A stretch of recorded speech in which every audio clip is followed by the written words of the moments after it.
Pessoal, bom dia. Então, hoje continuamos com a nossa discussão sobre o conceito de paradigmas científicos do Thomas Kuhn.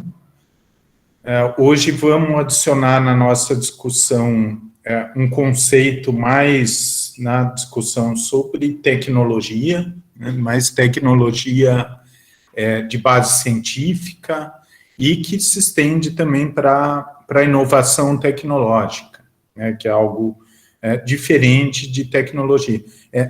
Quem me diz, para a gente já ir aquecendo aqui nossa aula, quem me diz qual que é a diferença de tecnologia e inovação tecnológica?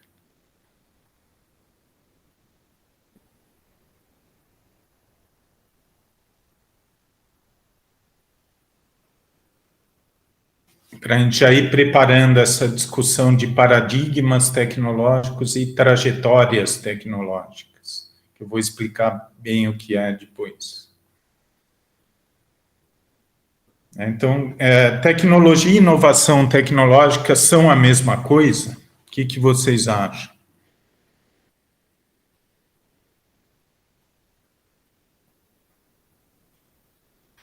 A Ellen acha que não. E por que não, Ellen?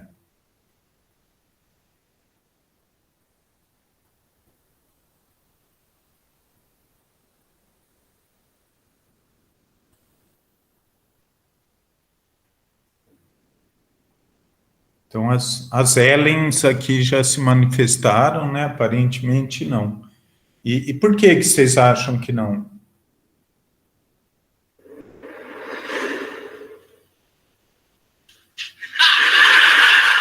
Opa. Espera aí que começou a vídeo aqui, não era para dar. What you doing? I'm attempting to view my work as a fleeting peripheral image, so as to...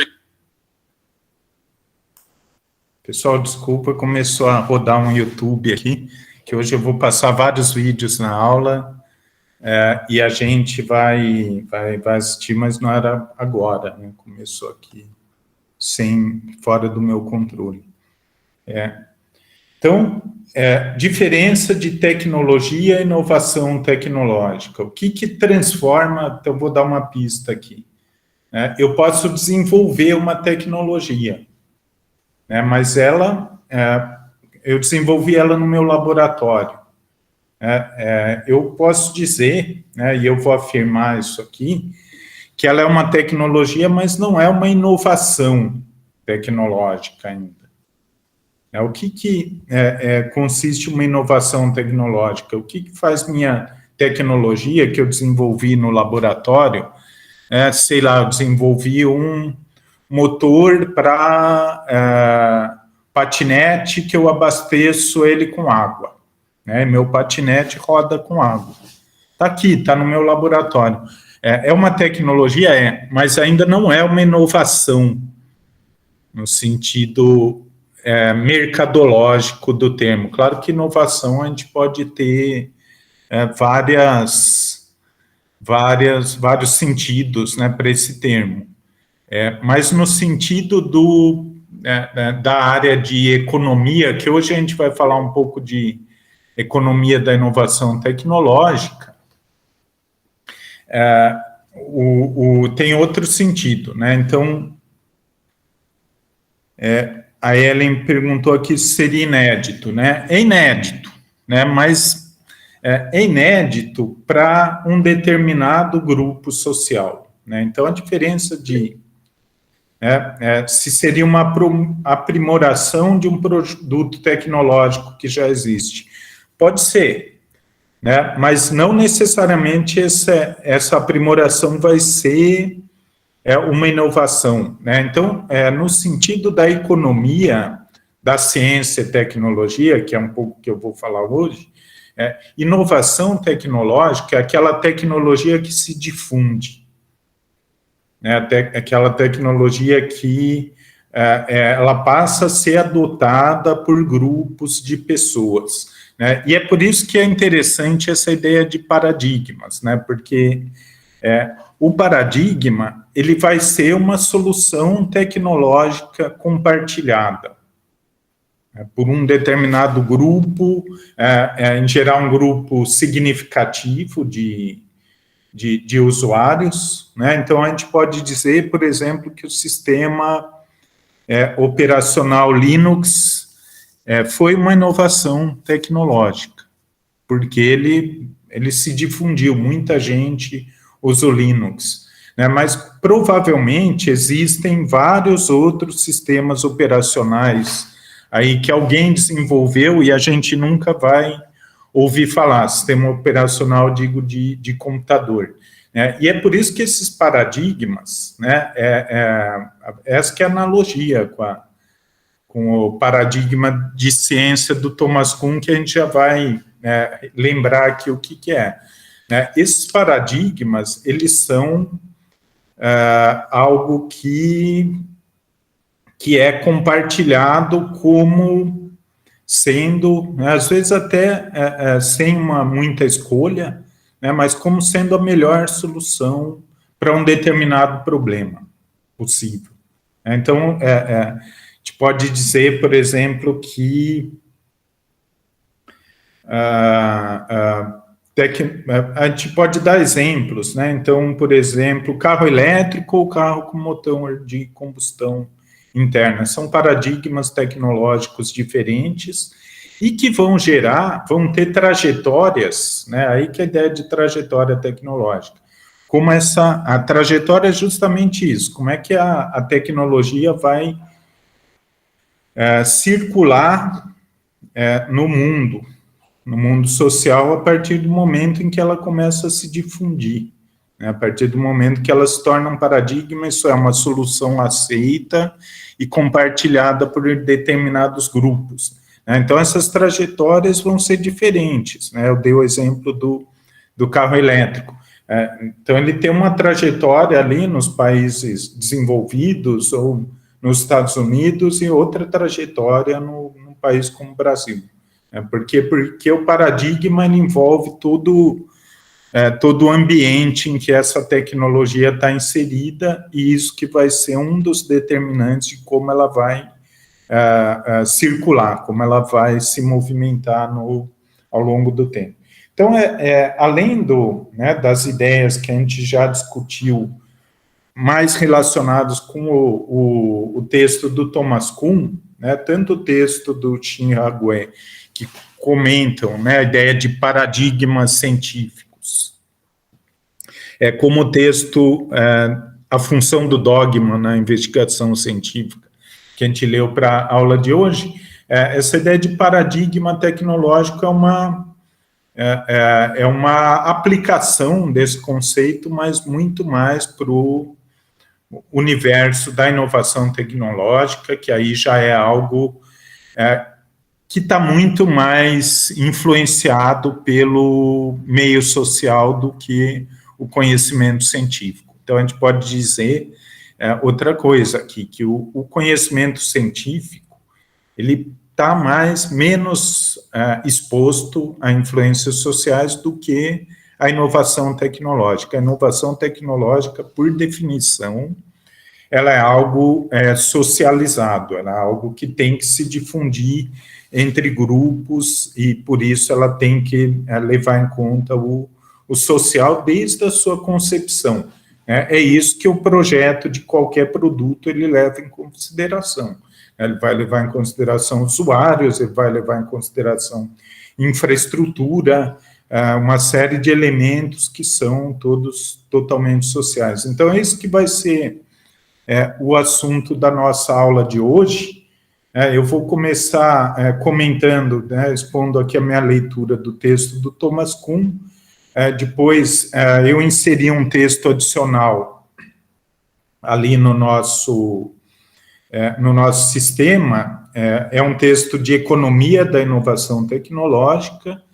Eu vou explicar mais que ramo da economia é esse, como isso se insere em ciência, tecnologia e sociedade, mas é um texto que vai tratar de paradigmas tecnológicos, e nessa aula eu enviei vários links de vídeos ali no grupo do WhatsApp, né? A aula de hoje eu quero passar vários vídeos para a gente discutir esses conceitos. Deixa eu aproveitar, dar um aviso aqui, eu estou esperando um serviço aqui que vão fazer aqui em casa, e é aquele famoso atendimento em horário comercial, né? Então a gente não sabe que hora os caras vêm nesse caso. Então, se eles chegarem aqui e eu estiver aqui no meio da aula, eu vou fazer uma pausa, vou avisar vocês e passo um desses vídeos, se eu já não tiver passado. Então, já fiquem avisados de que eu posso dar uma pausa aqui, mas eu aviso. Tudo bem, pessoal, com a ideia da aula?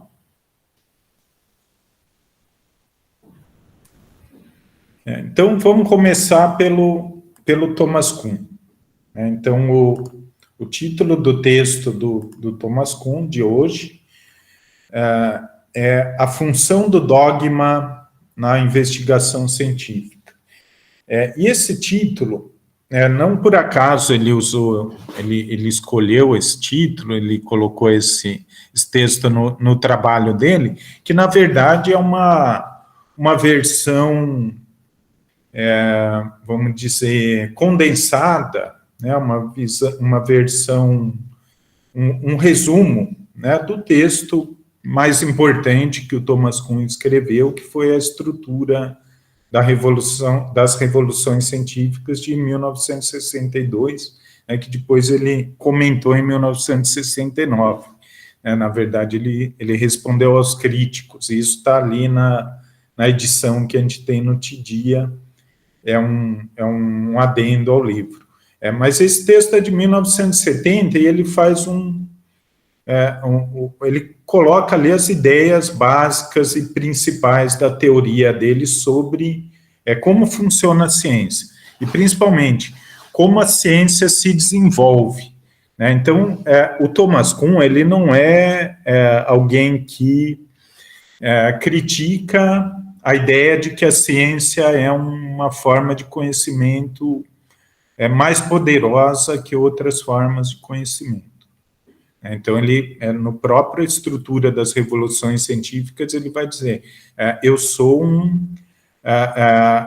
tenho uma adesão, eu sou convicto de que tem uma fé no progresso da ciência.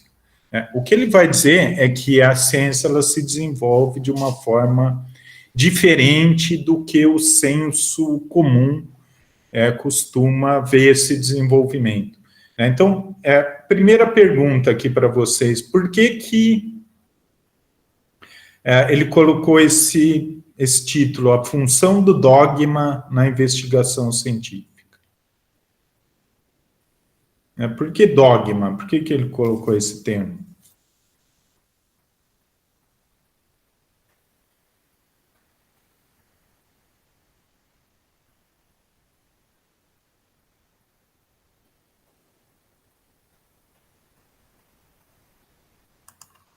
Vocês podem responder aqui no chat ou por voz, à vontade. Porque qual que é a função do dogma na investigação científica? E como que tem dogma na ciência? Dogma não é algo que a gente ouve relacionado à religião, à ideologia, a ciência não é algo aberto, algo que está sempre sujeito à modificação. Então, como que a ciência pode ser dogmática? O que ele está querendo dizer com isso?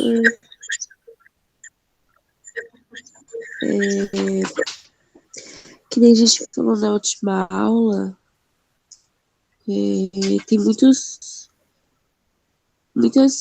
não crenças, mas ideias fixas dentro da ciência, né, que são difíceis de ir contra, de questionar isso. Acho que é isso que ele se refere ao dogma, né? Mas o porquê do título em si, não sei dizer. O título, na verdade, é uma provocação, né? Na verdade, e é um recurso de retórica, né, para chamar atenção para o próprio texto. mas é o que você está chamando aqui de ideias fixas em ciência. Na verdade, são pressupostos, são visões de mundo, que é difícil de mudar, né? E o que ele vai dizer, né, só que ele fala a função do dogma. O que ele vai dizer é que esse dogma, ele tem a função de dar foco para a ciência. Inclusive, essa própria rigidez dentro do paradigma, né? Então ele vai dizer que é muito difícil uma mudança nesses pressupostos de uma comunidade de cientistas, nessas ideias pré-concebidas sobre um determinado objeto, e ele vai dizer que isso que explica, na verdade, a vitalidade da ciência e as próprias mudanças na ciência. Então, ele não vai dizer que isso, que essa visão dogmática é algo como acontece na religião, que impede mudanças, que impede que as religiões mudam com muita dificuldade, né? Então, ele vai dizer que na ciência é diferente, que essa adesão, né, a alguns princípios, a formas de ver o mundo, que vai garantir, inclusive, que os erros, os problemas sejam detectados com maior facilidade, e que esses erros e problemas, eles sejam resolvidos, né, dentro do que ele vai chamar de ciência paradigmática ou ciência normal, que é a ciência dentro dos limites do dogma, que, na verdade, o dogma é o paradigma, né, ele poderia ter colocado ali no texto, a função dos paradigmas na investigação científica, mas ele usou o termo dogma para chamar atenção para o argumento dele. Mas o que ele está dizendo é isso, é que tanto o paradigma, né, que a gente está dizendo aqui que ele tem um caráter, né, uma característica dogmática, né, de pré-determinar o que um cientista de uma comunidade vai, como ele vai enxergar o mundo, né, isso ele vai dizer que é dado na educação científica, né, e que isso que vai ser o principal motor da ciência moderna. Então, ele vai dar vários exemplos, ele vai falar muito sobre a educação do cientista, os livros-texto, como isso é reforçado, né, e é interessante isso, que isso é uma característica da ciência moderna. Então, esses livros-textos de disciplinas, que, na verdade, são manuais dos paradigmas científicos, e isso é algo que surge aí há 300, 200 anos, né? Não é uma coisa antiga. Então, ele identifica isso também, né, como um dos motores do desenvolvimento que a gente já viu que foi exponencial da ciência na modernidade, né? Na modernidade eu estou falando aí desde metade do século XVIII, início do XIX, que é quando a ciência começa a se tornar industrial, se torna uma profissão, se torna global, todos os países têm sua infraestrutura científica, e ele vai dizer que essa ciência orientada por paradigmas que é responsável por isso. Então, ele está explicando, né, além do funcionamento da ciência moderna, ele acaba explicando também o porquê do desenvolvimento e do poder, né, dessa ciência.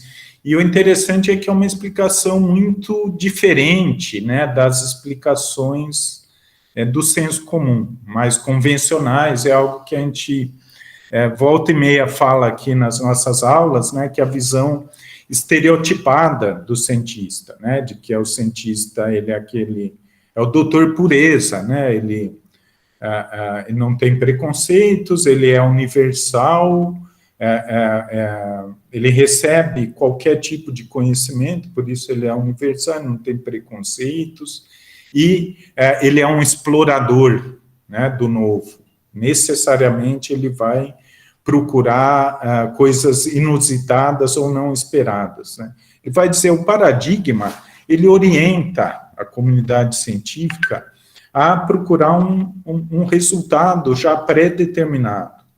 Ele orienta a comunidade científica a usar determinados métodos, a olhar a natureza de uma determinada maneira, né? Vocês lembram lá da figura do pássaro e do coelho, né? Então, um paradigma que vai dizer que aquilo é um pássaro, está bem encaminhado, né? Então, nós vamos fazer a nossa pesquisa sobre essa entidade, como a gente fala em investigação científica, esse objeto de investigação, considerando que ele é um pássaro, não que ele é um coelho. E não se discute mais se ele é um pássaro, se ele é um coelho, ou se ele é qualquer outra terceira coisa, né? E se isso se discute, esse fundamento, a ciência, ela patina, né? Então, é isso que ele diz, a partir do momento que tem um caminho, isso define o rumo da investigação, e isso torna a pesquisa mais eficiente. Então, essa que é a diferença da visão do Thomas Kuhn para o senso comum, e, na minha opinião, a teoria dele faz bastante sentido, eu gosto bastante do texto dele. Tudo bem, pessoal? Comentários? Então, a Ellen está perguntando aqui se dogma e paradigma é basicamente a mesma coisa. Da maneira que o Thomas Kuhn coloca no texto, ele está usando o dogma como paradigma. Mas eu volto a dizer, um recurso de estilo, é uma figura de linguagem, quase, que ele utilizou no texto. Porque se a gente for levar, nesse contexto, exatamente, porque se a gente for levar ao pé da letra, não a ciência ela não é dogmática, senão ela não mudaria. Mas ela, de tempos em tempos, uma determinada área de conhecimento científico, ela vai sofrer uma revolução. Mas isso só acontece em função do paradigma.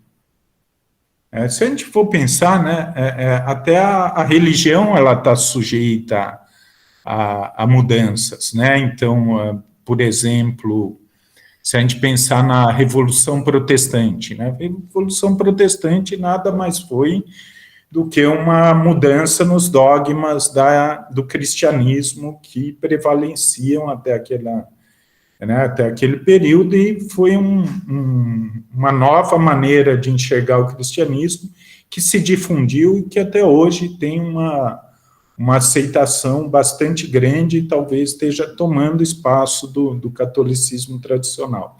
Então, todo dogma, toda lei, ela está sujeita à contestação, Então, alguém já disse que se existe lei é porque é para ser quebrada. Então, é justamente isso, mas não que seja algo fácil, que a ciência madura, estabelecida, ela vá sempre estar contestando os seus dogmas. Ela procura manter aqueles dogmas o máximo possível, isso que o Thomas Kuhn vai chamar de refinamento da ciência normal, mas quando os problemas se acumulam, quando as descobertas não explicadas pelo paradigma, elas vão se tornando mais evidentes, a ciência, ela muda. Ela muda em termos de princípios, Então, é muito diferente mecânica clássica de mecânica quântica. São mundos diferentes. É outro mundo. Inclusive, para a gente tem uma mentalidade, vamos dizer assim, o alemão chamaria de Zeitgeist, que não tem tradução para o português, mas é uma maneira de ver o mundo e de viver que ela é muito mecânica, na verdade. A gente pensa em termos mecanicistas. Por isso que a gente tem dificuldade de pensar em termos quânticos, por exemplo. Poxa, como é que o gato do Schrödinger ele está em 2 lugares ao mesmo tempo? Isso para a gente é algo místico, fora do... O que é místico, né? Esotérico. É fora da realidade, né? Mas, na verdade, é uma nova maneira de enxergar a realidade, que é difícil de toda a sociedade, incluindo a comunidade científica, absorver isso. Mas, no texto, dogma está sendo usado muito mais como uma figura de linguagem, mas como sinônimo de paradigma mesmo. Tudo bem, pessoal?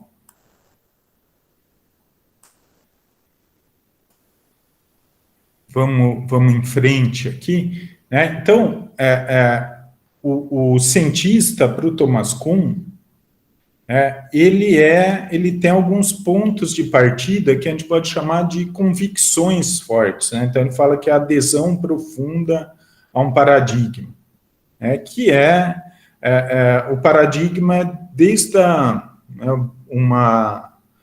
gente lembra daquele conceito de matriz disciplinar, né, que são os componentes do paradigma.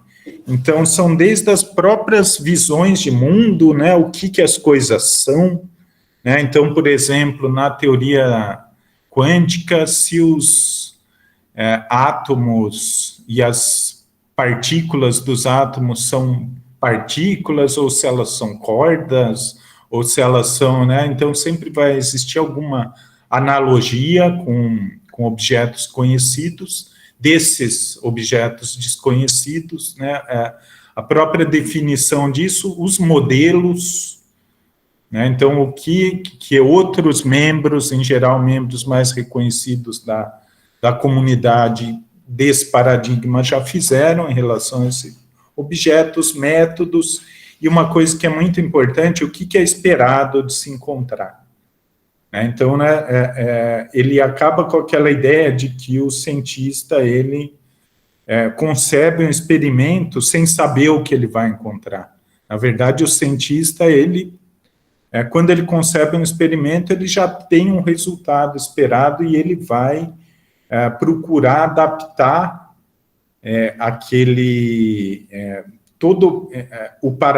toda a pesquisa, né, de acordo com as regras do paradigma para chegar naquele resultado. Então, é por isso que a gente vê na ciência uma resistência à mudança muito forte. Então, se alguém propõe ali numa comunidade científica um questionamento do paradigma, dos fundamentos, em geral, né, então ele vai dizer o seguinte, então, ou você está errado ou você está louco, porque a regra do paradigma é clara. E é por isso que não é fácil mudar o paradigma, inclusive o cientista que tenta ser revolucionário, né, então a biografia do Einstein, ela mostra isso, do Albert Einstein, muito claramente ele sofre para colocar suas ideias e questionar o paradigma, porque o paradigma ele é rígido. E o que o Thomas Kuhn vai falar, que isso não é algo que é uma desonestidade, é algo que viola, na verdade, e aí ele vai questionar diretamente os diferenciacionistas, né, principalmente o Merton. Então, não é que o cientista está sendo desonesto e violando o universalismo ou desinteresse, é porque a ciência funciona assim. O cientista, ele é educado num paradigma, ele aprende aquela linguagem do paradigma e ele vai trabalhar com aquilo. E isso, né, é que para ele vai ser a explicação do progresso da ciência. Então, para ele, para o Thomas Kuhn, essa atividade científica dentro do paradigma é o que ele vai chamar de ciência normal. Então, por que ciência normal? Porque a ciência dentro das normas, a ciência dentro dos limites do paradigma, ou ciência paradigmática. pode considerar como sinônimos. E isso, muito mais do que uma exploração do desconhecido, ele vai dizer que isso é um quebra-cabeça, na verdade. Então,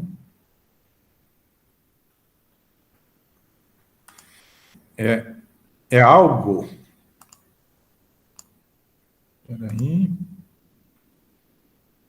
Como se fosse um jogo de xadrez, né? Então, por que ele vai fazer ou um cubo mágico?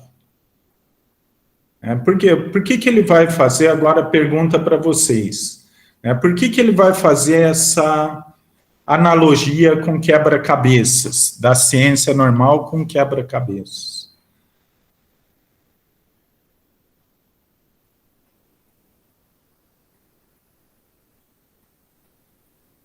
Por que é como um jogo de xadrez ou um cubo mágico? Eu acho que é porque já tem uma ideia pré-definida e você tem que encaixar o que você está desenvolvendo nessa ideia pré-definida. Por isso que eu acho que pode ser visto como quebra-cabeça. E inclusive o resultado, né? O resultado está ali. Então, o paradigma, o cubo mágico ali não é para ter uma coluna de cada cor, né? Nem para ter uma diagonal de uma cor. O paradigma de solução do cubo mágico, que é aceitável, é ter uma face do cubo de cada cor. É isso que é o objetivo, esse é o paradigma. Então, uma revolução nisso seria ter colunas coloridas, por exemplo, como solução do cubo mágico, mas não é isso que se busca, né, com esse paradigma. Então, o xadrez é a mesma coisa, né? Então, eu tenho ali problemas, né? O problema é como que eu tenho um objetivo, que é derrubar ali o rei do meu adversário. Quem joga xadrez sabe que isso é infinitamente complexo, né? As possibilidades são infinitas, né? De movimentos ali, de jogo, mas a regra é clara, né? O movimento das peças ali é claro. Então, isso... com essas regras bem definidas, eu detecto problemas no paradigma, porque o paradigma nunca ele é completo, nunca ele explica tudo. Então, o que o cientista faz? Isso na maior parte do tempo. Isso não é dizer que o cientista é medíocre ou pouco criativo. O cientista, a maior parte dos prêmios Nobel, se a gente for fazer um mapeamento, são dentro dos paradigmas, dentro da ciência normal. O que ele faz é refinar esse paradigma, é encontrar formas de explicar mais fenômenos, de criar explicações mais simples, de ajustar descobertas novas, mas isso dentro dos limites do paradigma. É por isso que ele vai dizer que as ciências maduras, elas precisam do dogma.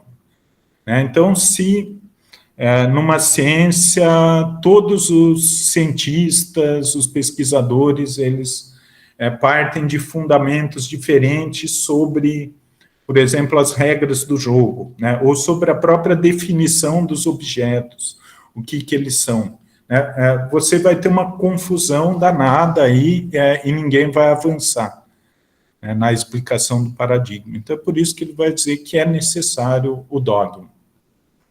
E aí, adiantando um pouco a ideia de paradigma tecnológico, a gente pode dizer que o paradigma tecnológico, que é uma escolha tecnológica, ele tende a ser dogmático também, e, uma vez adotado, um paradigma tecnológico, ele tende a se aperfeiçoar, a resolver seus próprios problemas.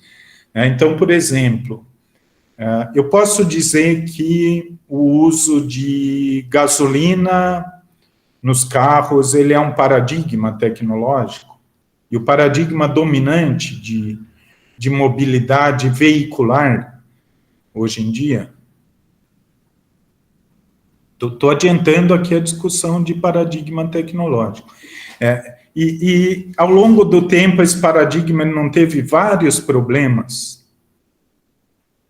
né? Então, você teve crise do petróleo, você teve poluição, né? Então, por exemplo, na década de 70, você tinha, se usava chumbo como aditivo da gasolina. E chumbo é tóxico para caramba, né? E o que o paradigma tecnológico ele faz? Ele está naquela direção, nós vamos de motor a gasolina e não vamos abrir mão de motor a gasolina, porque aí o paradigma tecnológico ele é um interesse econômico que é o reinante, né? Não, diferente do científico, né, que é o interesse científico. No paradigma tecnológico você tem lá as petroleiras forçando a manutenção, as montadoras forçando a manutenção do paradigma. E aí o que eles fazem? Eles desenvolvem um aditivo mais amigável que chumbo. Ou então eles criam ali, o diesel está muito poluente. Então eles criam ali um diesel sem enxofre, né, que é o que tem hoje, é o diesel lá S500 da Petrobras, e todos os países já usam isso. Então, o paradigma também, o paradigma tecnológico, ele vai se refinando também. Para quê? Para ele sobreviver, né? Para ele parar em pé, para ele se manter no mercado. Tudo bem, pessoal? Eu acho que a gente está aqui, na verdade, retomando, né, as ideias da última aula, mas o que é legal hoje é que a gente vai também falar um pouco de tecnologia, então vou fazendo esses paralelos aqui.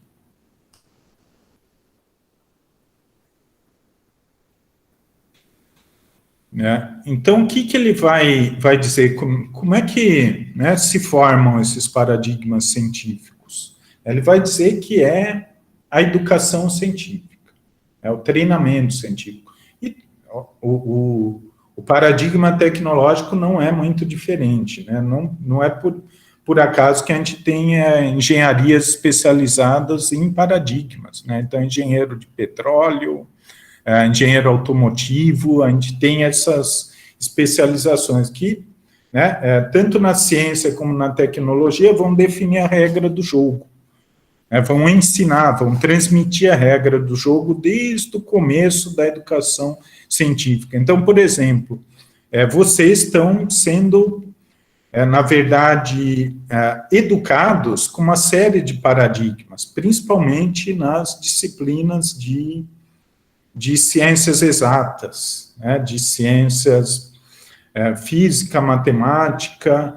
A gente pode dizer que nas ciências sociais a gente tem um ensino em que vários paradigmas, às vezes, são discutidos, né? Então, você tem ali... É o que a gente está fazendo aqui, na verdade, na nossa disciplina. A gente está olhando vários paradigmas sobre ciência, tecnologia e sociedade. Eu não estou passando um paradigma e dizendo que esse é o certo, mas isso é típico, por quê? Porque isso é típico das ciências naturais. Em geral, é o paradigma mais recente que é o ensinado.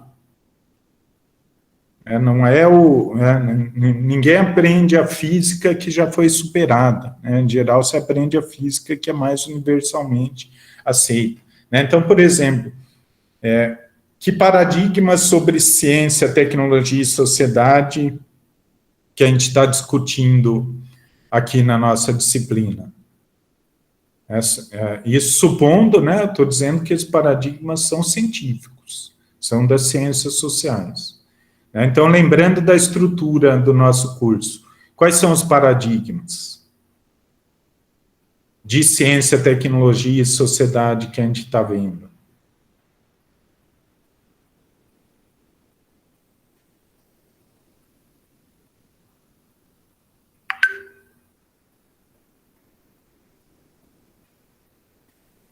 Então, a gente pode dizer que um paradigma diferenciacionista. Então, quem que é o nosso modelo teórico e metodológico? Robert Merton. Um paradigma antidiferenciacionista, que a gente vai ver nossos modelos ainda, mas um modelo seria os autores do programa Forte, da Sociologia da Ciência, e depois nós vamos ver um paradigma transversalista, que ele é o menos desenvolvido, na verdade, dos dois. Ele é o mais novo. Eu poderia até dizer que ele ainda não é bem um paradigma, que ainda tem muito o que se definir em termos de fundamento.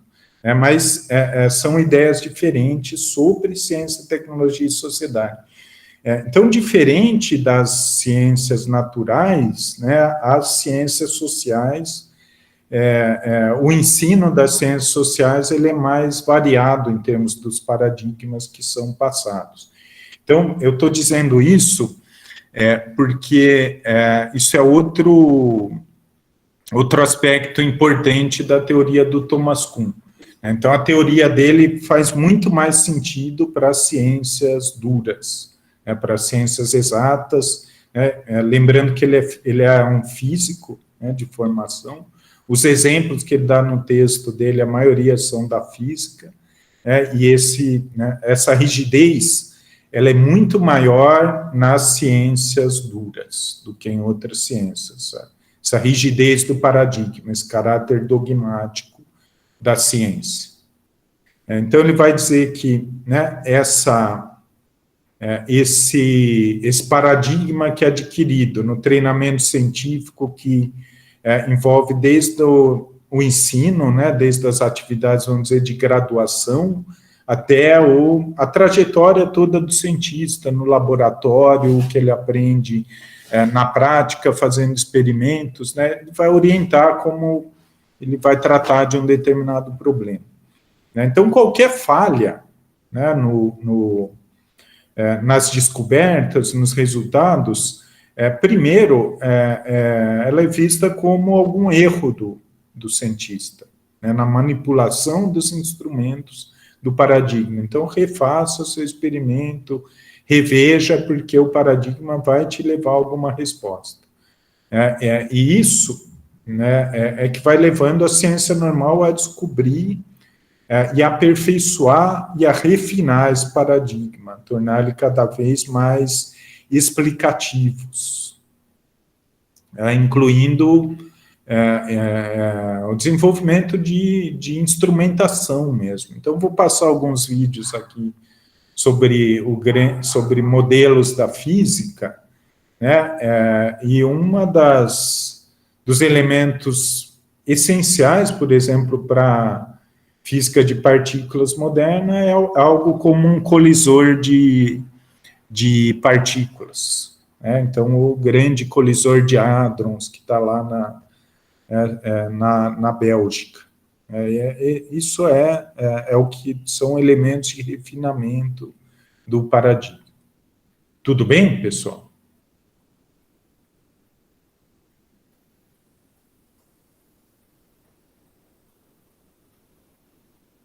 Então, justamente isso que é para o Thomas Kuhn, a principal forma de avanço da ciência. É a resolução de problemas dentro dos paradigmas, dentro dos limites, que vai permitir o cientista focar em detalhes esses problemas, sem se perder em buscar os fundamentos, em saber a natureza dos objetos. Então, a natureza já está desde o início definida, o que ela é. Isso vai trazer uma série de problemas que não são explicáveis pelo paradigma, ele vai chamar isso de anomalias, mas se essas anomalias elas se acumulam, elas se repetem, é sinal que a ciência normal daquele paradigma não está mais dando conta daquele objeto. E isso gera uma crise dentro da ciência, e isso pode levar a uma revolução científica. Então, é bem aquele diagrama de um ciclo que eu mostrei na última aula. A ciência ela acaba funcionando como um ciclo, em que se parte de um paradigma, esse paradigma ele vai sendo refinado, solucionando cada vez mais problemas, mas aí vão surgir problemas, anomalias que vão se acumular e esse paradigma ele vai ter que ser transformado. Então, a gente pode pensar, por exemplo, na transformação da física, né, da mecânica clássica para a mecânica quântica. Então, a mecânica clássica, ela não dava conta de resolver, por exemplo, as questões do eletromagnetismo. E isso vai ter uma implicação também na tecnologia, né? Então, o paradigma, ele vai ter os limites tecnológicos, né? Então, se a gente tivesse uma eletrônica baseada na mecânica clássica ainda, a gente teria parado na válvula, né? Como a gente tem uma eletrônica, né, na verdade uma microeletrônica, que só é viável graças à mecânica quântica, a física de partículas, a gente tem chips, a gente tem processadores, a gente tem aquela lei de Moore, né, de que os componentes eles se tornam a cada 2 anos duplamente poderosos, né, isso não seria possível na mecânica clássica. A mecânica clássica teria, eu não sei nem se vocês sabem o que é isso, né, mas teria parado na válvula, que era o componente eletrônico que se poderia fazer com o conhecimento disponível. A gente pode até dizer, né, que a gente pode ter uma mudança de paradigma, né, tecnológico com coisas como o computador de DNA, por exemplo, ou mesmo um computador quântico, né, que eu vou passar um videozinho sobre isso daqui a pouco. Mas é interessante a gente pensar também que essa evolução dos paradigmas, né, a gente podia pensar em outras áreas, né, a gente podia pensar, por exemplo, em medicina, né, mudança de paradigma na medicina, e que para o Thomas Kuhn, essa dinâmica, ela resolve problemas, né, ela faz avançar o conhecimento, ela faz avançar a tecnologia, e ela estabelece novos padrões tecnológicos que a gente pode dizer mais avançados, né? É isso que é também outra mensagem da teoria, né? Então, Augusto está perguntando se o Thomas Kuhn prevê algum limite para esse processo. Na verdade, não, né? Então, é um ciclo que não se esgota, né? Mas não sei se descobrirem aí alguma, né? Então, quase que se esgotou quando desenvolveram lá os mísseis nucleares, né? Então, se a gente tivesse uma guerra nuclear na época da Guerra Fria, teria se esgotado, porque ia todo mundo morrer. Mas, a princípio, né, os paradigmas eles vão se sucedendo. Por quê? Por que não se esgota? Porque sempre, né, por mais avançada que seja a instrumentação, maiores as comunidades e o conhecimento mais refinado, a ciência nunca vai explicar tudo, né? Então, os paradigmas sempre vão ter seus buracos, né, que vão sendo preenchidos, né, que vão sendo completados, né, normalmente dentro dos limites do paradigma, na ciência normal. Mas, quando isso se esgota, para ele acontecem as revoluções, né? Então, para o Thomas Kuhn, não vai ter fim esse processo, não, respondendo aqui o Augusto. Tudo bem, pessoal? Né? Então, ele vai falar muito, né, do papel da educação científica, então,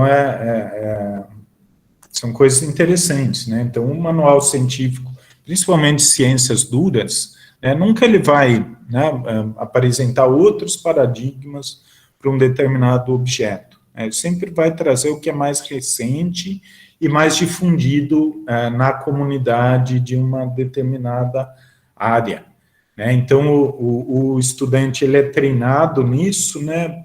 Ele vai tendo acesso a textos mais avançados, mas o básico é quase ser alfabetizado na linguagem do paradigma.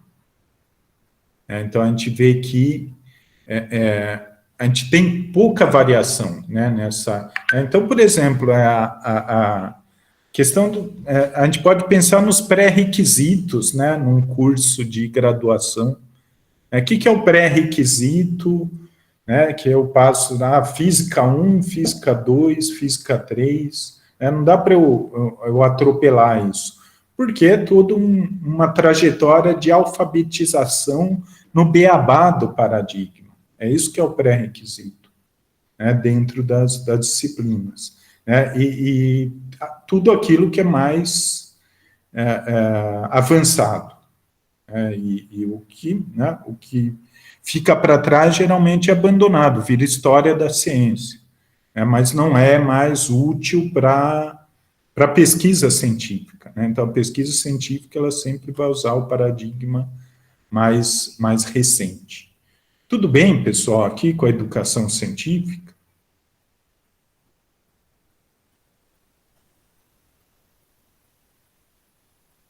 Então, são os manuais de física, manuais de cálculo, né? Então, eu vou passar um vídeo agora, pessoal, sobre o física quântica, né? Não sei se tem alguém aqui que conhece de física, né? Mas a gente vai falar bem superficialmente, né? Na verdade, muito já foi descoberto desde esse vídeo que eu vou passar, né? Mas é muito mais para ilustrar aqui a nossa conversa.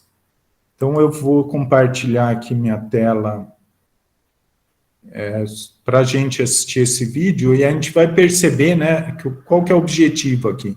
A gente pensar, né, esse vídeo com base nos conceitos que a gente está discutindo até aqui. Então, a gente fazer uma problematização, né, lembrando que essa problematização podia ser tema de um trabalho final da disciplina. Então, vou passar aqui o vídeo, deixa eu compartilhar a tela inteira. Tudo bem até aqui, pessoal? Beleza? Alguma questão, pergunta, dúvida, comentário?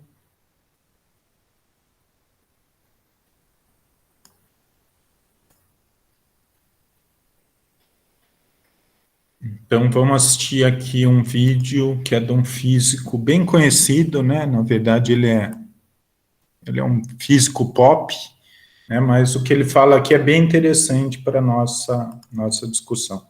Vocês estão vendo aqui meu YouTube, pessoal? Alguém fala aqui para mim que eu não estou vendo vocês. Sim. Então, vou passar aqui.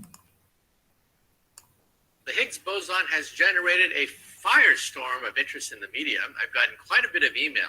Some people say that, well, the Higgs boson, wasn't it overhyped? I mean, such grandiose claims, and we haven't yet nailed it down. Well, look at it this way. We physicists don't create the news. Media people are the ones who massage the news and put it out to the public. We physicists put out a press release and hope and pray that somebody picks it up. But 99% of the time, let's be real, nothing happens at all. So blame the media if the media hyped up the Higgs boson too much. And the name, the God particle, it was a book editor who took a very ordinary title, X'd it out and said, no, let's call it the God particle. And that's another reason why the media latched onto this thing. Now, did we actually find the Higgs boson? And the answer is no. We narrowed it down so that within 95% certainty, we know that it's not in large areas of the mass spectrum of the Large Hadron Collider. So sometime in 2012, we think we will finally bag the Higgs boson, and then the champagne bottles will pop open and we'll all have a great time. The other emails I get ask the question, so what? So what if we get the Higgs boson? What does it mean? Well, remember that after 50 years of smashing atoms, plowing protons into protons, we have now hundreds of subatomic particles arranged in what is called the Standard Model. But there's one piece of the jigsaw puzzle missing, and that last piece is called the Higgs boson. So if we don't find the Higgs boson, we're in deep doo-doo.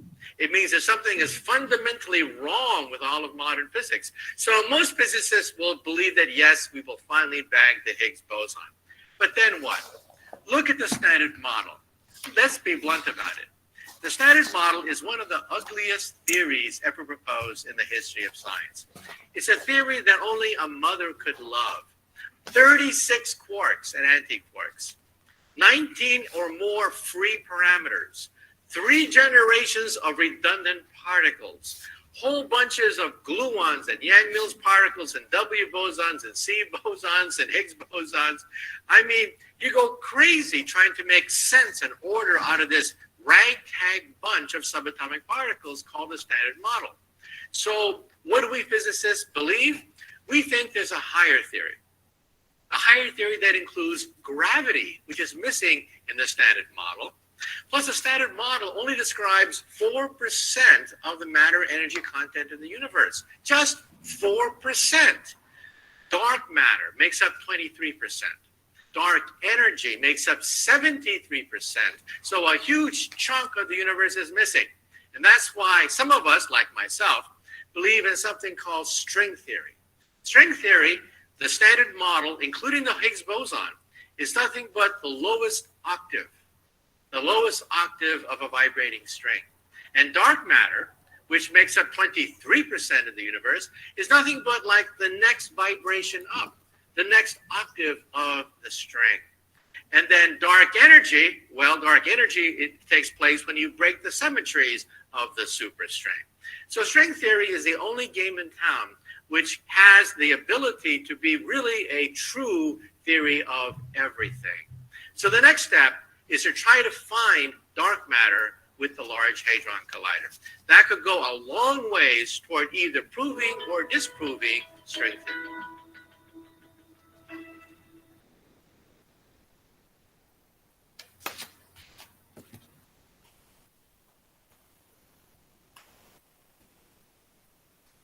Pessoal,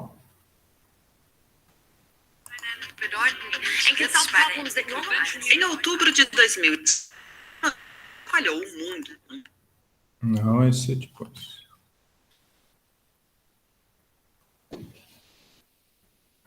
Pessoal, então, esse vídeo ele tem a ver com o que a gente estava conversando?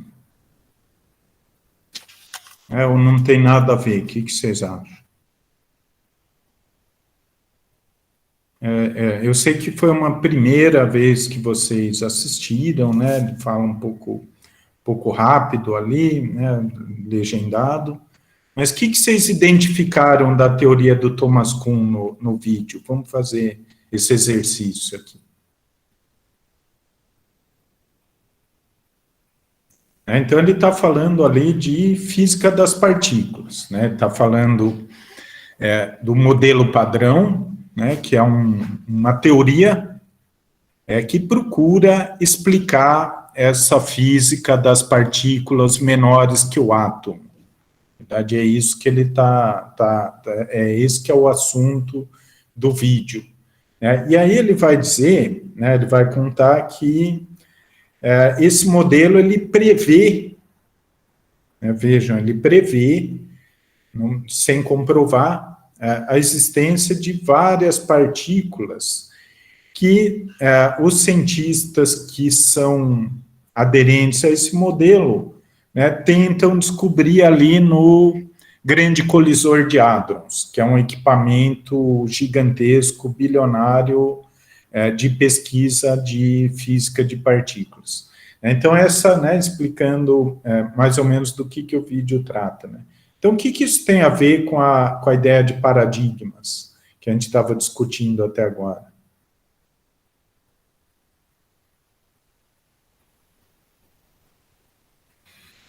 Então, Marcelo está dizendo aqui, boa, Marcelo, que o bóson de Higgs é uma peça do quebra-cabeça. Então, vocês percebem como a pesquisa é orientada para achar essa partícula? Então, tem eu me lembro de nem tem mais esse informativo aqui, né, que, né, um professor da UFABC, né, então era um jornalzinho que tinha sobre pesquisa da UFABC, nem sei se tem mais esse Pesquisa ABC, né, que em 2012, esse professor, ele estava falando sobre isso, né, eu não me lembro quem é, agora não consegui achar essa publicação. Mas o que ele fala, né, que se o bóson de Higgs não tivesse sido observado no grande colisor no acelerador de partículas, lá da Bélgica, toda a teoria que foi desenvolvida sobre o modelo padrão nos últimos anos teria de ser revista. Então, vocês percebem como é difícil para os cientistas abrir mão do paradigma. Então, ele está falando de 50 anos de construção. Então, começa ali, no desenvolvimento, em 1964, do modelo padrão, então, e vários aceleradores de partículas vêm sendo construídos, para provar vários componentes dessa teoria. Então, é aquilo que o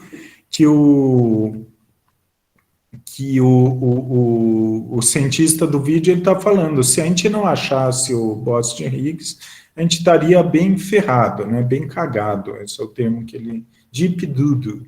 Esse é o termo que ele usa ali.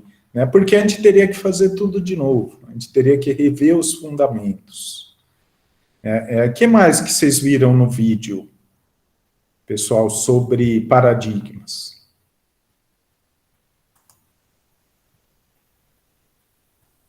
Então, o bóson de Higgs é a peça de um quebra-cabeça. O que ele fala do modelo padrão?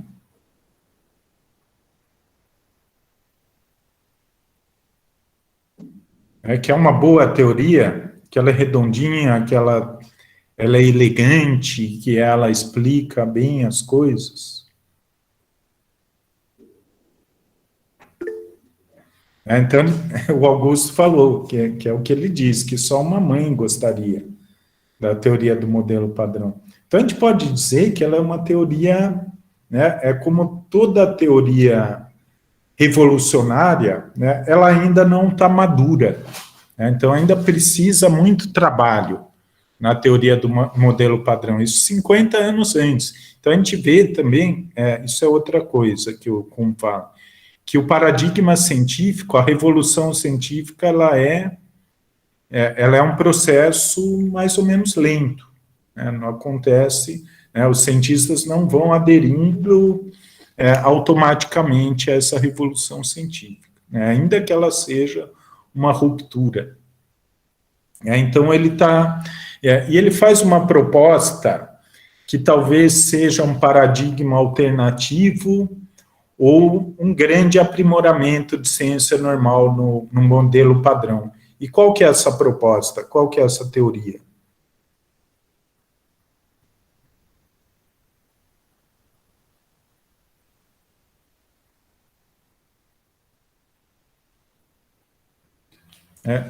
Então, o Marcelo e a Ellen estão dizendo aqui a teoria das cordas.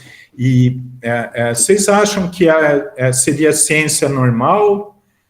Isso, gente, é um exercício aqui, tá? A gente está passando superficialmente aqui pela física. Para a gente dar uma resposta definitiva para isso, a gente teria que entender mais, talvez trazer alguém que é da área. Não sei se tem alguém aqui que trabalha com isso. Se tiver, eu queria ouvir um pouquinho. Mas, passando aqui superficialmente, nossa leitura aqui de leigo, pelo menos a minha de leigo em física, eu acho que com o que a gente tem, a gente pode defender uma ou outra coisa, que é uma mudança de paradigma, a teoria das cordas, e que é um aperfeiçoamento de ciência normal. O que vocês acham?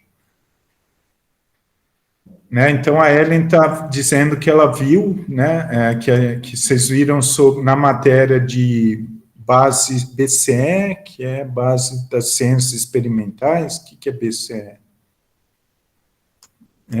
Agora, entender já é outro patamar. Na verdade, teve um físico que falou isso. Se alguém disser que entende a física quântica, é porque não entendeu nada. Porque eu acho que isso faz muito sentido também do ponto de vista dos paradigmas, bases conceituais de energia.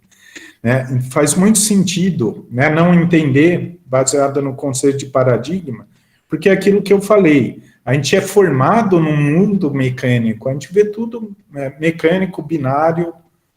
Então, é muito diferente um computador eletrônico, aí eu vou mostrar um vídeo para a gente falar sobre paradigmas tecnológicos, de um computador quântico, sabe? É outro esquema. Então, são visões de mundo diferentes. Então, é difícil de entender mesmo. Mas, voltando aqui no vídeo, que vocês acham que a teoria das cordas seria um novo paradigma científico ou um aperfeiçoamento do modelo padrão?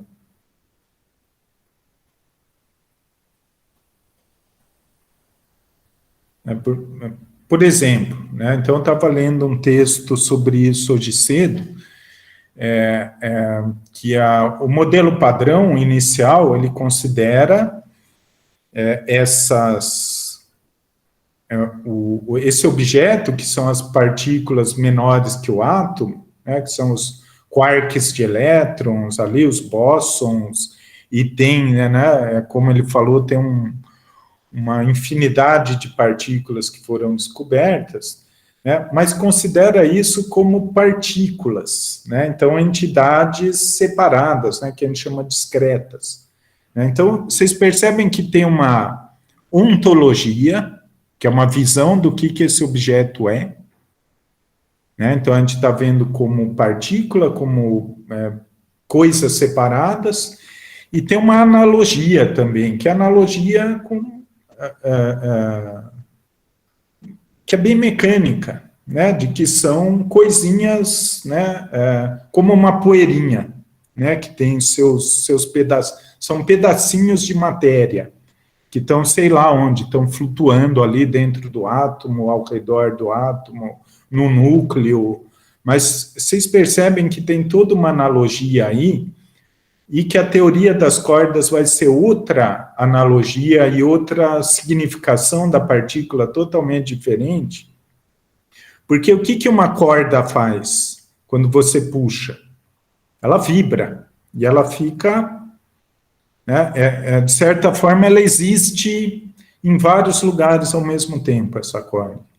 Então, vocês percebem, e aí eu estou defendendo que é um paradigma diferente, porque a analogia, a ontologia é totalmente diferente do que é uma partícula. Dizer que as partículas são cordas, ou dizer que é uma partícula, que são pedacinhos de matéria, de micromatéria, ou de nano, ou menor que nano, de partículas, são totalmente diferentes. Faz sentido para vocês? E dizer que são paradigmas diferentes? Faz sentido, sim. Eu sempre enxerguei quântico, física quântica, como um negócio bem novo, assim, sabe? Acho que realmente pode ser visto como novos paradigmas, ao invés de aprimoramento, porque uma teoria, na minha visão, não sei se eu tô falando besteira, mas na minha visão é tipo um negócio inovador, sabe? Uhum. Não, eu diria que é fantasmagórico, sabe? Não dá para entender.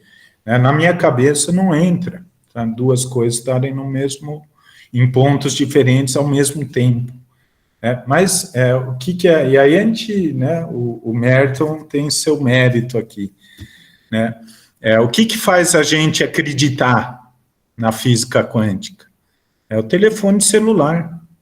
Então, a gente não teria telefone celular sem microeletrônica e sem física quântica. Então, os produtos tecnológicos, né, eles fazem, a gente, na verdade, até dá suporte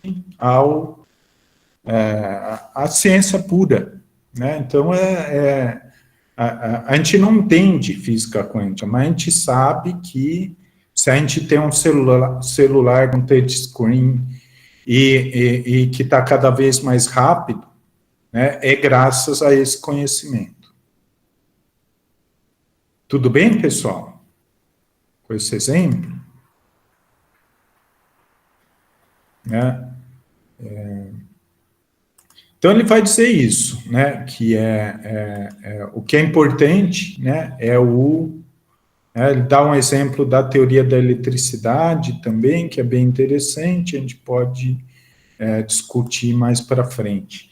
Né? Então, eu queria falar um pouco agora sobre paradigmas tecnológicos. Né? Então, coloquei um textinho ali, que ele fala de paradigmas, trajetórias tecnológicas, falei um pouco no começo da aula aqui, né, mas agora eu queria fazer uma leitura rápida aqui do texto que a gente tinha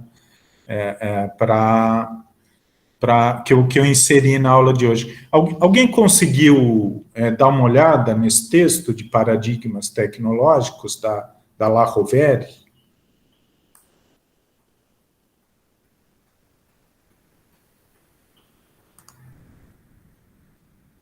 Eu coloquei aí no meio do feriado.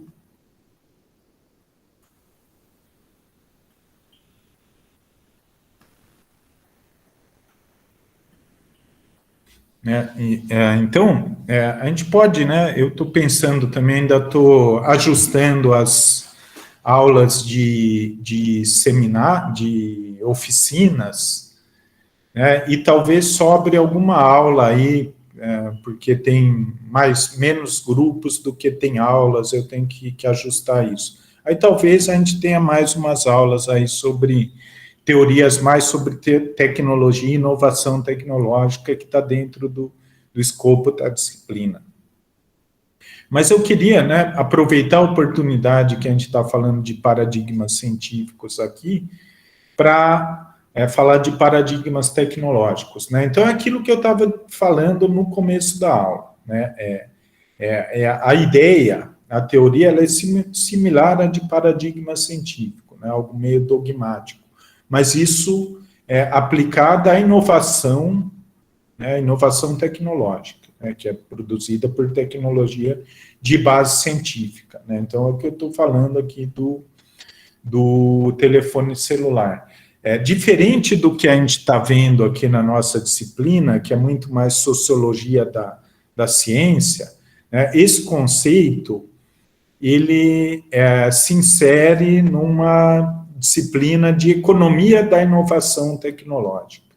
Né, então, ou economia evolucionista. Né, então, por quê?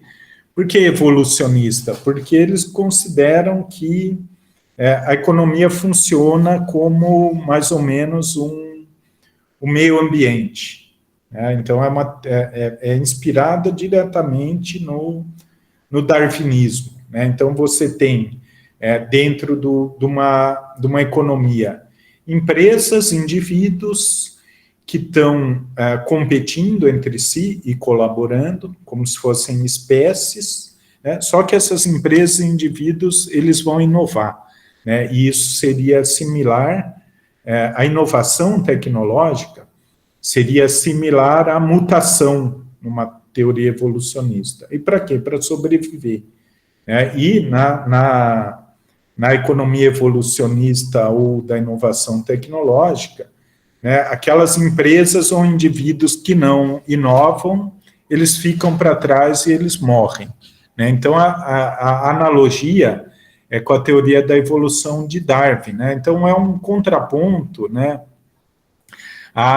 Eu não sei se tem alguém da economia aqui, que gostaria de comentar, a economia neoclássica, né? Mas não se preocupem com essas definições, eu só estou situando aqui o conceito, né? Então, a economia neoclássica, o que é? Ela vê a economia muito mais como um sistema isolado, né? Um sistema em que são determinados insumos que determinam como a economia vai funcionar, né? E isso tudo seria interno à economia, né? Então, o que uma inovação tecnológica ela seria externa no modelo neoclássico, né? Então, o modelo neoclássico é aquilo: oferta, demanda, curvas de produção, né? Não é um paradigma, vamos dizer. Então, voltando a falar de paradigma científico, é um paradigma científico diferente da economia evolucionista. Na verdade, a economia evolucionista ela se aproxima muito mais da sociologia, da ciência política. Por quê? Porque vai dizer que são importantes os fatores sociais, os fatores políticos, as instituições, né, nesse processo de desenvolvimento econômico. Tudo bem, pessoal? Então, eles vão dizer que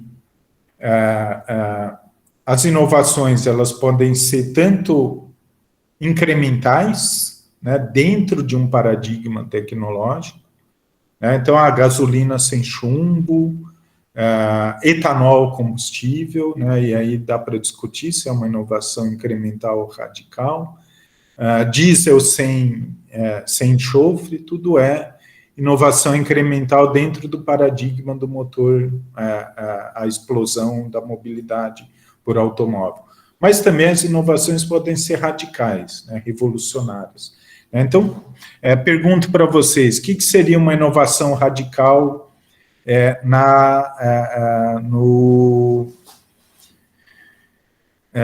em termos de fonte de energia para a mobilidade, né, para automóveis? Então, eu estava falando de combustíveis fósseis, né? O que seria uma inovação radical nesse setor? Marcelo falou aqui a resposta que eu ia dar, que é o carro elétrico, né? Então, seria uma inovação radical.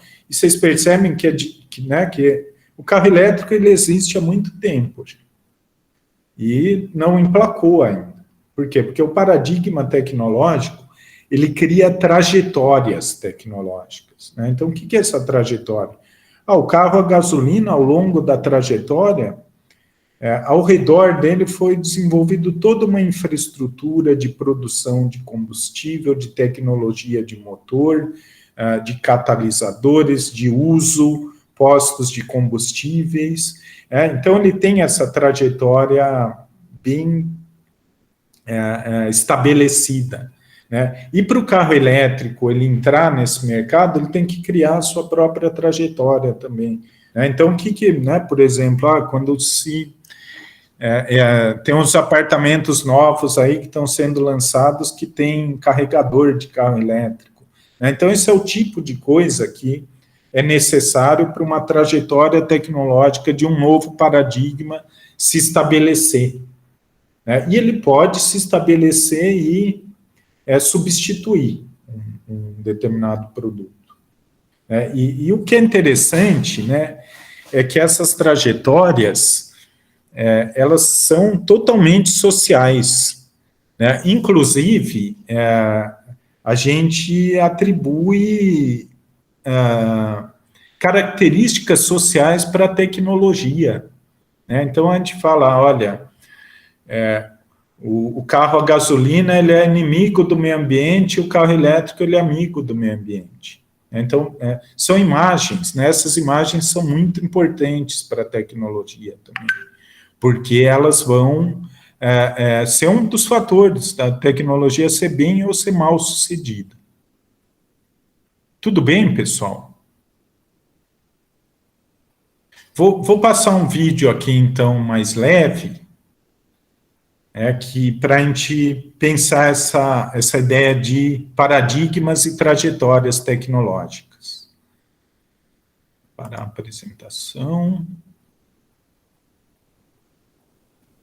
Então, já explicando, né, é um vídeo que é uma propaganda da Apple,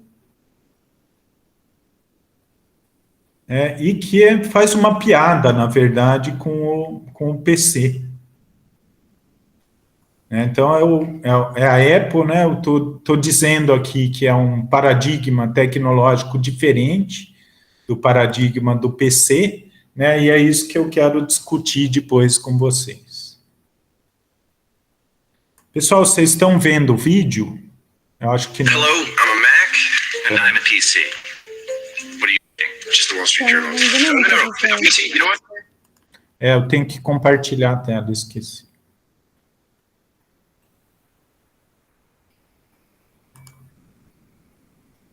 Oh, it's a review of you. Don't read it. Oh, it's from Walt Mossberg, one of the most respected technology experts on the planet.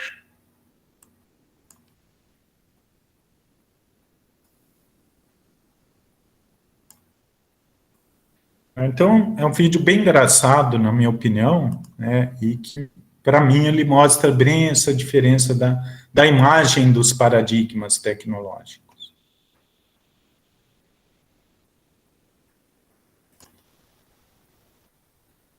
Agora foi, né, pessoal?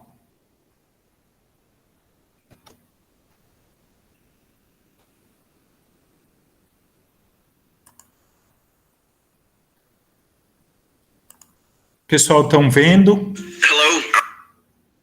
Estão vendo aqui, todo mundo?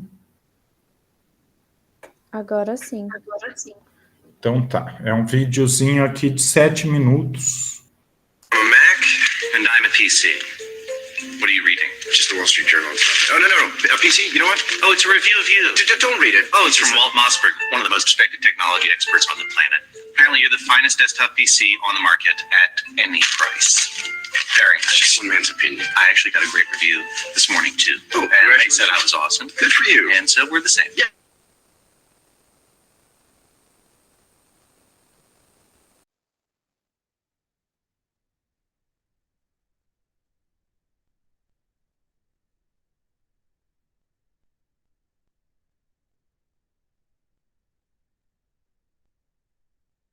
This is that new digital camera from Japan. Just came out. Hajimemashite. Yoroshiku onegaishimasu. Wait. You speak her language? Oh, yeah, absolutely. Everything just doesn't work with a Mac.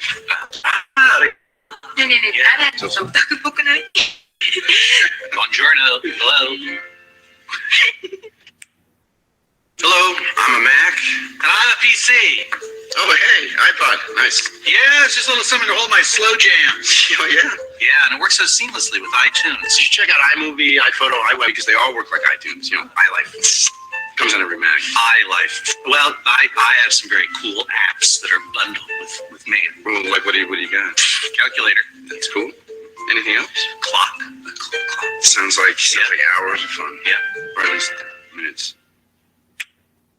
Hello, I'm a Mac. And I'm a PC. You know, we use a lot of the same kinds of programs. Yeah, like Microsoft Office. But we retain a lot of what makes us us. You should see what this guy can do with a spreadsheet. It's insane. Oh, shucks. Yeah, and he knows that I'm better at life stuff, like music, pictures, movies, stuff like that. Whoa, what exactly do you mean by better? By better, I mean making website or photo book is easy for me, and for you, it's not. Oh, that kind of better. Yeah, I was thinking of the other kind. What other kind? Hello, I'm a Mac. Hello, I'm a PC. We have a lot in common these days. We both run Microsoft Office. We share files. It's great. We just get along. PC? Okay. Hi, I'm a PC. Okay, we're past that. We moved beyond that. Yeah, I had to restart there. You know how it is. No, actually, I don't. Oh, what, Max? Don't have to. Had him, then we lost him. I'm gonna go get IT. Keep an eye on him. Hello, I'm a Mac. And I'm a PC. Action! Gesundheit, you okay? No, I'm not okay. I have that virus that's going around. Oh, yeah. You better stay back. This one's a doozy. That's okay, I'll be fine. No, do not be a hero. Last year there were 114,000 known viruses for PCs. PCs? Not Macs. So, just crash. I think I got to crash. Hey, if you feel like that'll help, good. Hello, I'm a Mac. And I'm a PC. I'm into doing fun stuff like movies, music, podcasts, stuff like that. I also do fun stuff like timesheets and spreadsheets and pie charts. Okay, no, by fun I mean more in terms of For example, it'd be kind of hard to capture a family vacation, say, with a pie chart, you know. Not true. No? For example, this light gray area could represent hangout time, whereas this dark gray area could represent just kicking it. Yeah, no, I feel like I was there. Hello, I'm a Mac. And I'm a PC. And I'm a PC too. And I... What? Yeah, see, now you can run Mac OS 10 or Windows on a Mac. So in a way, I'm kind of like the only computer you'll ever need. Ah, touche. No, I don't think you're using that right. Touche. No, listen, see, you can only say touche if you make a point and I make a counterpoint, you see. So I said I run Windows, but you haven't made a point yet. Let's try it again. You can get a Mac and still run all your Windows stuff. Touche. Never mind. Hello, I'm a Mac. And I'm a PC. Ready to get started? Well, not quite. Got a lot to do. What's your big plan? I might make a little movie or maybe create a website, try out my built-in camera. I can do it all right out of the box. So what about you? Well, first I got to download those new drivers, and I got to erase the trial software that came on my hard drive. Sweet. And I've got a lot of manuals to read. You know, it sounds like you have a lot of stuff to do before you do any stuff, so I'm just going to get started because I'm kind of excited. Let me know when you're ready. Actually, the rest of me's in some other boxes, so I'll meet up with you later. Hello, I'm a Mac. And I am no one. Okay, PC, what do you Listen, friend, it's not very safe for me right now. You understand? There's a lot of spyware out there. Sneaks into your system, follows you wherever you may go. In fact, take these. They'll keep you safe. PC, honestly, I don't need them. Really, I'm good. I run Mac OS 10, so I don't have to worry about your spyware and viruses. You take them. Yeah, you're right. I probably should have a backup anyway. Yeah. You never saw me. Never saw who? Me, PC. Oh, you're on. Hello, I'm a Mac. And I'm a PC. What do you have there? Oh, I was just looking at this photo book. I made an iPhoto. You want to see it? Oh, sure. I'll take a look. Why not? Well, go on. Rip it in half. Nonsense. It's beautiful. Ask how he made it. Oh, you don't care about arts and crafts. You like work. Would hurt you to loosen your necktie every once in a while and have a little fun. Oh, fun. We tried that once. It was nothing but pain and frustration. So what do you think? It's good.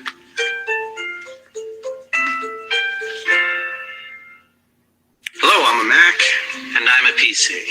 I'm afraid to ask. Well, I was sitting on my desk. Yeah. Someone walked by, carelessly tripped over my power cord, yanked me straight down to the ground. Bam! Yikes. MacBooks come with this power cord that connects magnetically, so when it gets pulled, it just pops right off. Everything's just kind of thought out, you know, like the tiny built-in eyesight kit. My life is flashing before my eyes. I see a sunset and a field of beautiful wheat. Isn't that your screensaver? Yeah. Hello, I'm a Mac. And I'm a PC. What's with the big boy clothes? Oh, this, yeah, I just got back from a meeting, so. Why? Why were you at a meeting? Yeah, I do work stuff too. Come on, I've been running Microsoft Office for years. Microsoft Office work stuff. Oh, boy. What? Oh, I knew this day would come. PC. I just need to sit down. Oh, wow. There's plenty of work out there for both of us. I don't know why you're acting like this. Why go on? Just let me lie here and appreciate it. Hello, I'm a Mac.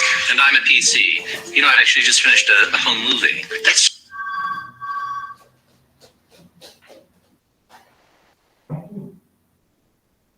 Bom dia, tudo bom?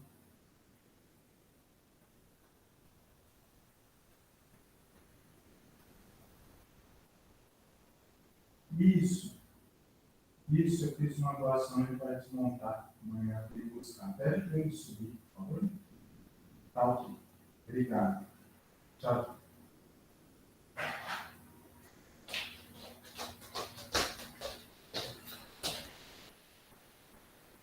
So funny, I just finished my own home movie. I did it on iMovie. It was really easy. Well, I doubt it's as excellent as mine, but I'd be happy to take a look. Yeah, that would be great. Roll it. Hi, So, I'm a Mac home movie. it looks really professional, right? Well, great. Bye. Wait. What? What about your squeezy here? Please. Well, okay, sure. What's up? PC home movie. Work in progress. Hello, I'm a Mac. And I'm a PC. And I feel inadequate. Okay. PCs get viruses. We can't do as much out of the box. I don't know why you're so hard on yourself. I don't get it. Mac, why don't you say something positive about PC? Okay, easy. PC, you are a wizard with numbers and you dress like a gentleman. PC? Well, Mac, I guess you are a little better at creative stuff, Thank you. even though it's completely juvenile and a waste of time. Maybe you should come in twice a week.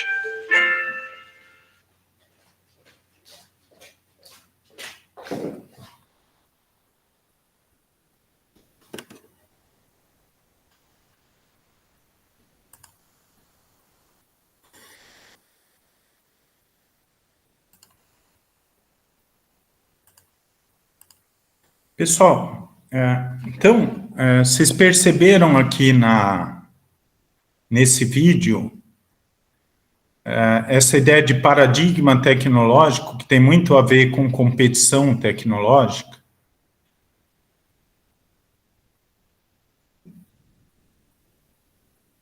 Então, eu tenho que atender aqui o pessoal que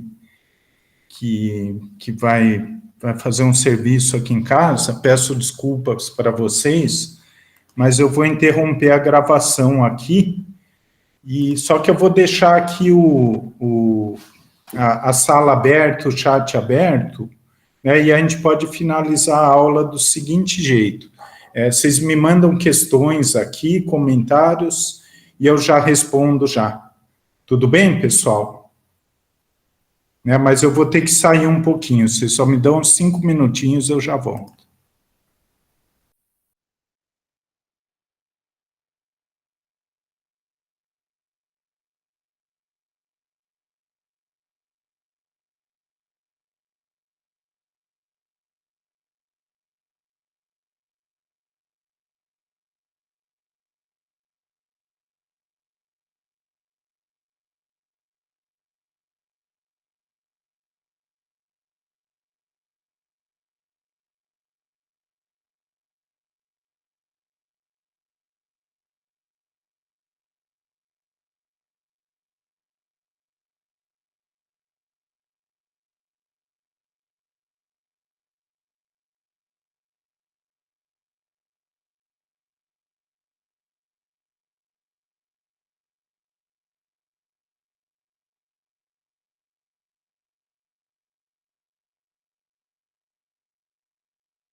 Pessoal, de volta aqui mascarado, porque estou atendendo aqui a pessoa.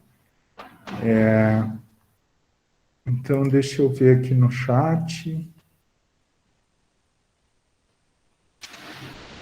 Podemos... a gente está com 15 minutos aqui, né? Então, aqui da minha parte, eu já encerrei. Não sei se alguém tem alguma questão, alguma dúvida. Mas eu vou deixar a sala aberta aqui.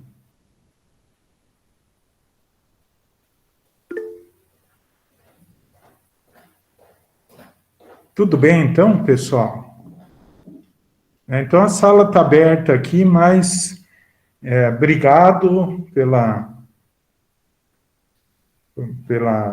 pela atenção, né? Bom fim de semana para vocês. Deixo a sala aqui aberta também, vocês podem mandar questões, dúvidas pelo fórum, a gente pode também retomar um pouco na próxima aula. Eu enviei um outro vídeo também, que é bem interessante também para quem se interessa pela área, né, que fala sobre computador quântico, sobre essa área nova, que também tem a ver com a ideia de paradigma tecnológico. Inclusive, eu vou fazer o seguinte, eu vou passar aqui agora.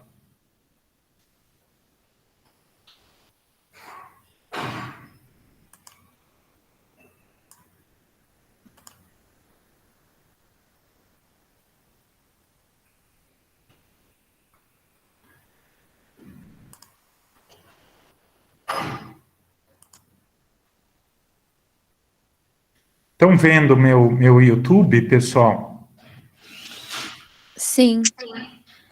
Então, vou reproduzir. O processador quântico da Google havia superado...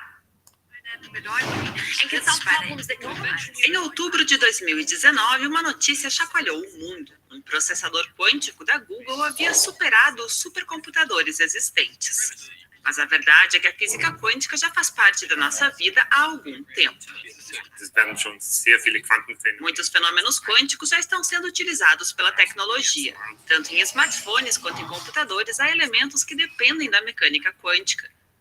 Só que a ideia de um processador quântico é de que a mecânica quântica seja usada para resolver problemas muito mais complicados. Probleme zu lösen. Os computadores da nossa rotina são baseados num princípio binário. Quando realizam seus cálculos, só distinguem zeros e uns. Por meio da interação de incontáveis caixas de informação, chamadas bits, os computadores se transformam em verdadeiros mestres da matemática. Os processadores quânticos também conhecem zeros e uns, mas contam com uma capacidade extra decisiva. Wenn Sie die klassische Physik anschauen, Se você observar a física clássica, cada sistema está em um estado bem definido. Por exemplo, uma moeda tem cara ou coroa. Na física quântica, um sistema pode ser ao mesmo tempo cara e coroa. É a chamada superposição. É só quando o sistema é medido ou observado que se decide se é cara ou coroa. dass sich das System entscheidet und entweder auf Kopf oder auf Zahl fällt. Com 3 bits clássicos, é possível realizar um total de 8 estados diferentes, de acordo com o princípio binário. Os chamados bits quânticos, ou qubits, têm a capacidade de superposição. Com isso, podem assumir todos os estados simultaneamente, processando informações em paralelo ao mesmo tempo. Uma vantagem que duplica a cada bit quântico adicional. O processador da Google tem 53 qubits e é capaz de representar 9 bilhões de estados simultaneamente. Uma quantidade de grãos de arroz que poderia soterrar a Torre Eiffel. E estamos falando da verdadeira.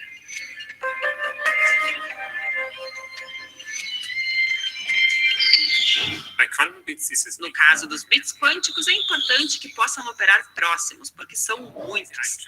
Na mecânica quântica, essa propriedade se chama entrelaçamento. Todos devem unir-se em um emaranhado, ou seja, formar um só estado no qual todos os qubits trabalham juntos e não têm uma vida individual. ihre eigenen Leben führen.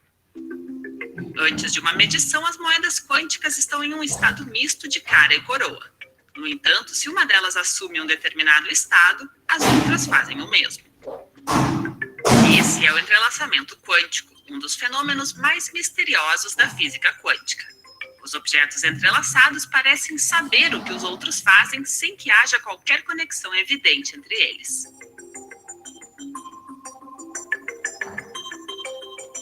Chegar a esse emaranhado entre os qubits é um desafio técnico enorme. Isso porque os sistemas quânticos entrelaçados são bastante instáveis. O mínimo contato com o meio ambiente, por exemplo, com uma molécula de ar ou partícula de luz, destrói o emaranhado dos qubits. Por essa razão, os processadores quânticos funcionam completamente isolados. Além disso, até hoje, o estado de entrelaçamento só pode ser mantido por milissegundos. Os processadores também necessitam que a temperatura do entorno seja fria, a poucos graus acima do zero absoluto. Uma condição que só pode ser criada em laboratório.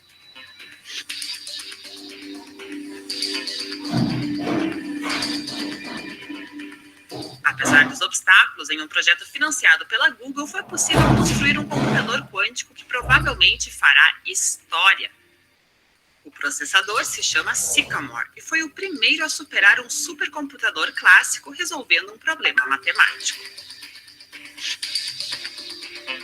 Der Sycamore-Prozessor von Google, das O ist processador Sycamore da Google é uma revolução importante da computação quântica. Foi construído para um problema muito específico e só serve para resolver esse problema.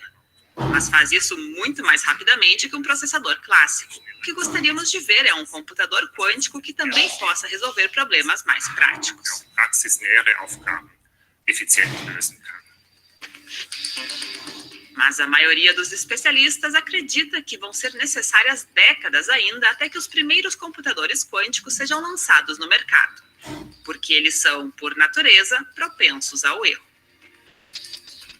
Was wir O brauchen, que precisamos no futuro é mais desenvolvimento, poder ir corrigindo erros para poder resolver tarefas realmente importantes e práticas. Probleme zu lösen. É possível que, quando fiquem prontos, os computadores quânticos se limitem a campos muito específicos de aplicação. Serão imbatíveis, filtrando opções entre um número inimaginável de possibilidades.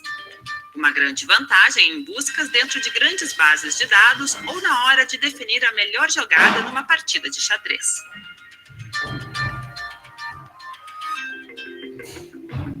Algumas áreas de pesquisa também vão se beneficiar. A simulação de grandes moléculas, por exemplo, é tão complexa que os supercomputadores de hoje apenas se aproximam de soluções. As versões quânticas seriam perfeitas para a tarefa porque seguiriam as leis da mecânica quântica, assim como as próprias moléculas. Isso poderia levar a microbiologia ou pesquisa farmacêutica a novos níveis. Es gab mal einen berühmten Houve um famoso físico, Richard Feynman, que disse: quem afirma ter entendido a mecânica quântica não a entendeu. Apesar de que nunca entenderemos a mecânica quântica a fundo, o fato é que podemos usá-la e criar coisas que sirvam para o nosso mundo real. die reale Welt erschaffen können. Mas a proteção de dados será um problema. O método de encriptação mais comum hoje em dia, o RSA, que é usado em acessos bancários online, não vai poder evitar que informações sejam hackeadas por um computador quântico. Isso se deve ao fato de que o método de proteção se baseia na decomposição de um número muito grande em dois fatores primários. Um problema matemático que nos computadores atuais gera erros. Aqui, novamente, entra em jogo a habilidade especial dos computadores quânticos para testar diversas possibilidades simultaneamente. A vantagem da tecnologia quântica provavelmente vai ser restrita a algumas áreas. Não deve mudar a maneira como usamos computadores na vida cotidiana. Portanto, não espere ver smartphones ou laptops quânticos em um futuro próximo.